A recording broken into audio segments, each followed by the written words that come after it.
Olá, alunos do Colégio Militar de Brasília. Essa é a nossa aula do CEPREP-ENEM, uma aula de Biologia. Essa aula vai tratar de assuntos relacionados à histologia e à fisiologia vegetal e realização de exercícios do Enem. Essa aula foi elaborada pela equipe de Biologia do Colégio Militar de Brasília. Eu sou a professora Sheila e estarei com vocês hoje. Vamos começar aqui com os fito-hormônios, que são os hormônios vegetais. Então, o primeiro que nós vamos falar são as auxinas, aonde elas são produzidas nos vegetais em meristemas apicais, frutos em desenvolvimento e em folhas. Qual é a função exercida pelas auxinas? Bom, as auxinas têm algumas funções. Entre elas, elas permitem o crescimento celular e o desenvolvimento dessas células, então vão fazer o crescimento da planta. Rizogênese, o que é rizogênese? Crescimento de raízes, então principalmente aquelas raízes adventícias, né? Os tropismos são os movimentos vegetais. Nós temos, por exemplo, o crescimento orientado em direção ao centro da Terra, que é o geotropismo positivo, e o crescimento contrário ao centro da Terra, que é o geotropismo negativo. Também temos o crescimento orientado pela luz. Aquele que é feito em direção à luz é o fototropismo positivo, o que é contrário à luz, fototropismo negativo. Dominância apical, então as auxinas são produzidas lá no ápice do vegetal, ápice do caule, e elas permitem, então, essa dominância apical, então faz com que eu tenha um crescimento da planta em altura. E inibição da abscisão foliar, ou seja, eu reduzo a abscisão, a queda de folhas. Um outro hormônio que nós vamos falar são as citocininas, que são produzidas em meristemas de raízes, em frutos jovens e em folhas. Bom, quais são as funções das citocininas? As citocininas, elas promovem divisão celular, então vão promover com que as células se dividam. Retarda a senescência foliar, ou seja, que a folha envelheça e caia. E a indução do brotamento de gemas laterais. Gemas laterais são estruturas cheias de células novas nas laterais dos vegetais que permitem o desenvolvimento de ramos, às vezes de folhas, de galhos, tá? Então essas citocininas estimulam essa brotação. Um outro hormônio que nós vamos falar são as giberelinas. Giberelinas são produzidas em raízes e são produzidas também em folhas jovens. Elas permitem o alongamento do caule e elas também quebram a dormência das sementes. O que é quebra de dormência das sementes? As sementes podem germinar. Elas vão fazer com que as sementes que estão dormentes, que estão sem germinação, passem então a germinar. E elas também atuam no florescimento, né? A produção de flores. Nosso quarto hormônio, o etileno. O etileno é um gás, né? Ele é produzido praticamente em todo o vegetal e ele é muito produzido em frutos que estão amadurecendo. Ele tem uma função muito importante no amadurecimento de frutos, estimula a floração, ou seja, a produção de flores, e a abscisão foliar, a queda de folhas. É interessante a gente lembrar que se eu tenho um fruto maduro numa cesta, ele liberando etileno, ele favorece com que outros frutos sejam amadurecidos. E o último hormônio que eu vou tratar aqui com vocês, o ácido abscísico, ele é produzido em folhas maduras e em sementes. E qual é a função dele? Ele estimula a produção de etileno. Bom, então vejam que se eu tenho esse ácido abscísico e ele estimula a produção de etileno, todas essas funções do etileno secundariamente serão desenvolvidas pelo ácido abscísico. Por quê? No momento em que ele induz que o etileno seja produzido, então ele tem uma função secundária também no amadurecimento de frutos, na floração e na abscisão foliar, tá? Então, o fechamento dos estômatos no estresse hídrico, ou seja, quando a planta está num período onde eu tenho pouca água, aquele estímulo para que o estômago se feche e evite perda de água vem também pelo ácido abscísico. Tá? A indução e a manutenção de dormências nas sementes. Então, ele faz com que as sementes, ao contrário das giberelinas, que a giberelina quebra a dormência, esse aqui ele estimula essa dormência das sementes. Essa figura eu achei bastante interessante colocar aqui para vocês, eu tirei da Lidiane Mioto, tá? E ela faz um resumo aqui. Então, para a germinação de sementes, eu tenho então a giberelina atuando fortemente. Para o crescimento do vegetal, eu tenho a giberelina, a auxina e a citocinina que estão regulando este crescimento. A floração, então a produção de flores, eu tenho a giberelina, a auxina, a citocinina e o etileno também atuando aqui.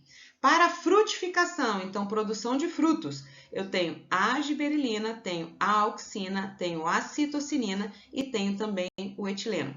A abscisão foliar, essa abscisão ela é estimulada então pelo etileno e pelo ácido abscísico.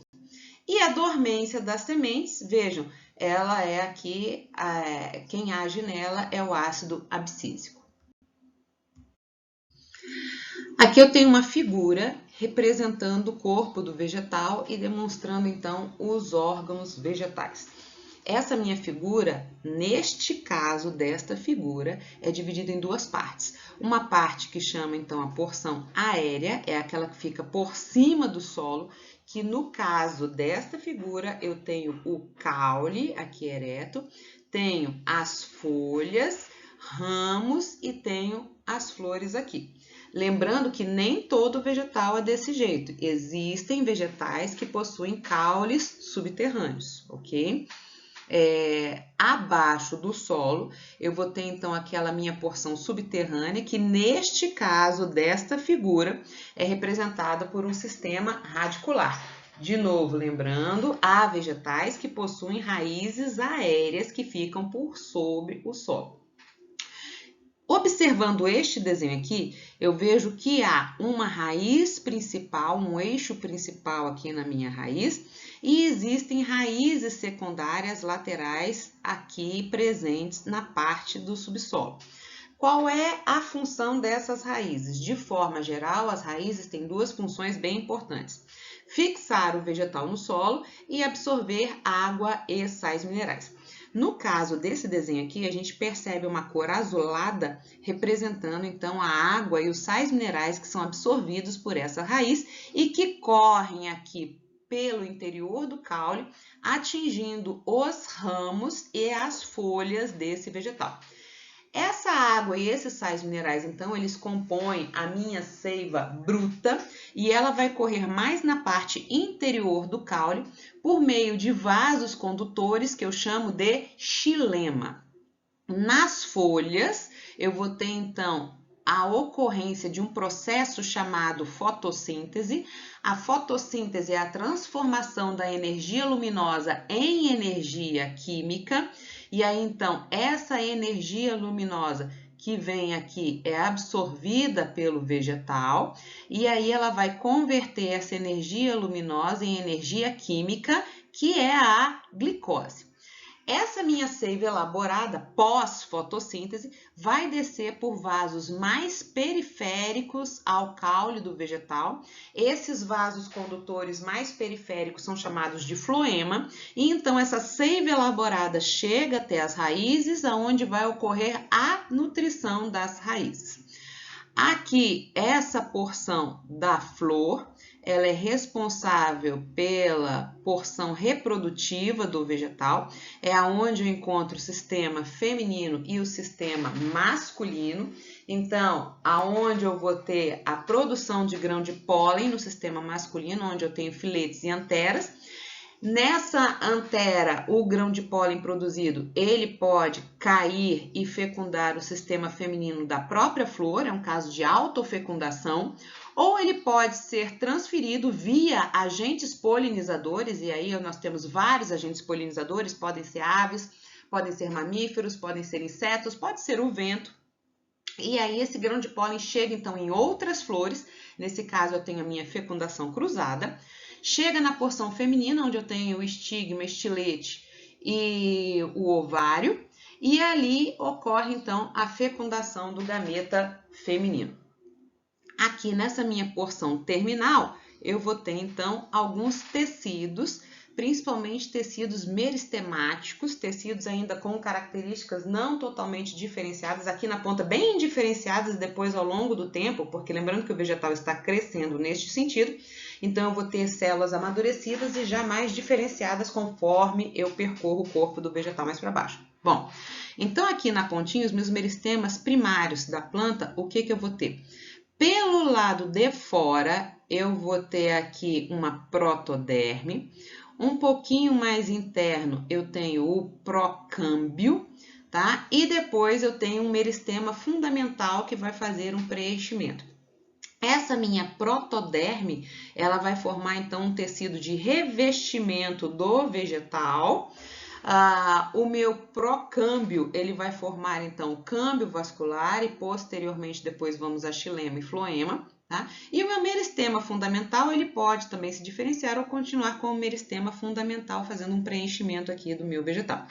Aqui nós temos as gemas laterais presentes aqui também, lembrando daquela parte que eu falei de hormônios vegetais, né? Que eu tenho o estímulo do crescimento dessas gemas laterais pelos hormônios vegetais, ok? E aqui chamando a atenção de vocês que mais internamente eu tenho o xilema, que vai estar especializado no transporte da seiva bruta, e mais externamente eu tenho o floema, que é mais especializado no transporte da seiva elaborada. Vamos fazer um exercício aqui, Enem 2023. A biorremediação designa tratamentos que usam organismos para reduzir a quantidade de substâncias tóxicas no ambiente ou degradá-las em substâncias não tóxicas ou de menor toxicidade. Uma planta aquática, o aguapé, tem sido utilizada para biorremediação de ambientes contaminados por metais tóxicos. Sabe-se que esses poluentes serão captados para dentro do corpo do vegetal. Dentro do corpo do vegetal, esses contaminantes serão. Bom, vamos lembrar aqui um pouquinho. Quem é o aguapé? Aqui em Brasília, a gente conhece bem o aguapé, que é aquela plantinha aquática que fica ali no Lago Paranoá. Vejam que ele tem raízes, tem caule, folhas e flores, mas tem uma estrutura diferente daquele esqueminha que eu mostrei para vocês. As plantas são adaptadas ao ambiente onde vivem, né? Essa raiz aqui, percebam que ela é um pouco diferente, ela também vai absorver água e sais minerais, mas ela não vai fixar o vegetal no solo, visto que essa planta é aquática. Essa planta possui grande quantidade de um parênquima, que vai armazenar ar para permitir a flutuação dessa planta, mas ela tem aqui as folhas, que são importantes para a absorção de luz para a fotossíntese, que é a transformação da energia luminosa em energia química, e tem aqui as flores, que é a porção reprodutiva, ok? A foto do aguapé, para vocês lembrarem bem, ele é esse aqui. E ele é importante porque pelas raízes ele absorve uma série de contaminantes que vão ficar aqui no tecido desse vegetal, tá certo? Então vão retirar essas substâncias tóxicas do ambiente aquático. Bom, qual é o problema com esse aqui? O meu aguapé, então, ele vai filtrar, ele vai tirar os poluentes aqui, vai absorver para essas partes dele aqui, porém, quando esse meu aguapé morrer, todos os contaminantes dele vão voltar para o lago juntamente com os seus tecidos que serão degradados ali, tá? Mas a pergunta, ela é o seguinte, né? O que vai acontecer com esses contaminantes dentro do meu aguapé? Bom, eles serão acumulados nos tecidos, ok?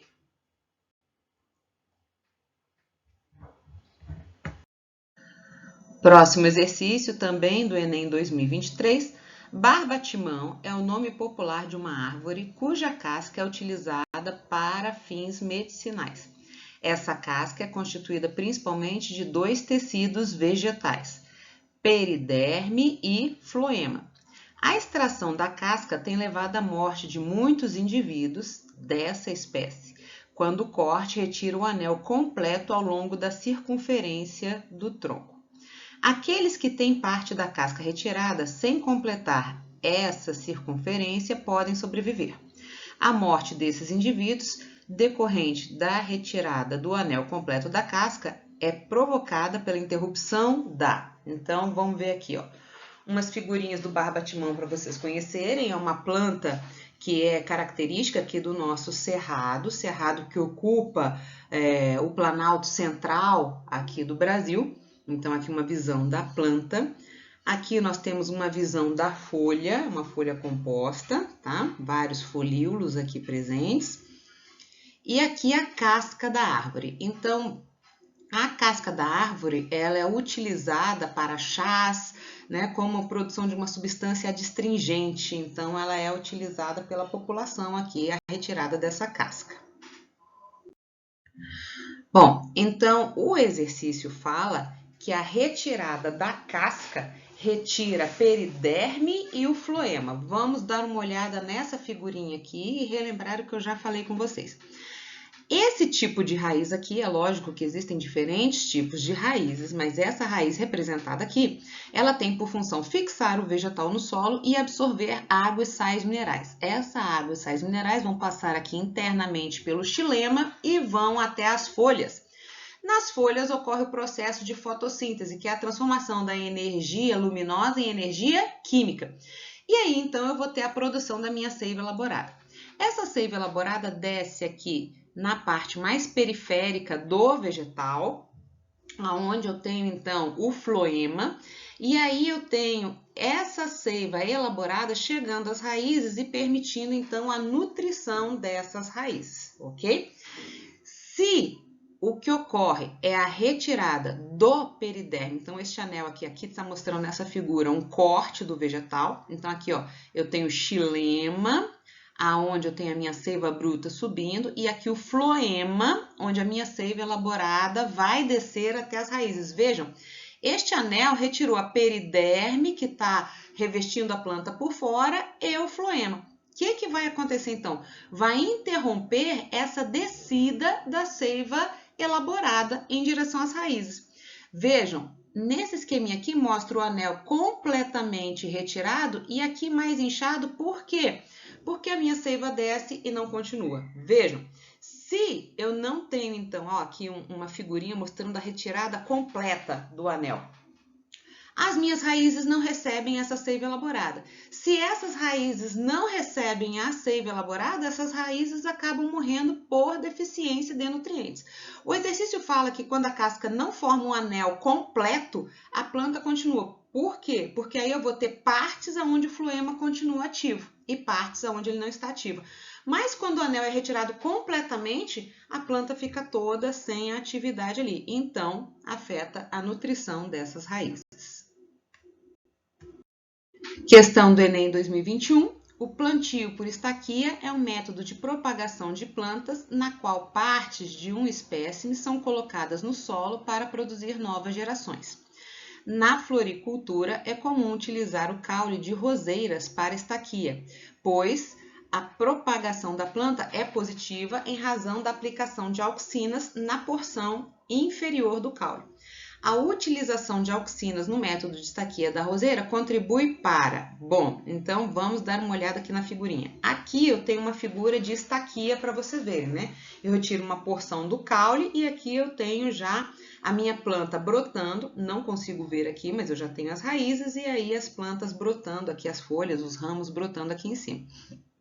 Quando eu mostrei para vocês as auxinas, eu falei que ela era importante para a formação de raízes, principalmente essas raízes adventícias. Então, aqui, ó, essa figurinha aqui, tá, de Ernest Hudson, então mostra a estaca na posição horizontal, aqui os brotos crescendo, cada broto retirado, e aí eu tenho um enraizamento.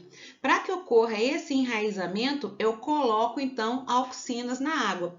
E essas auxinas vão fazer o quê? Vão fazer com que ocorra a produção de raízes adventícias. Bom, alunos, isso é o que eu tinha para falar com vocês. Qualquer dúvida, entre em contato. Até logo!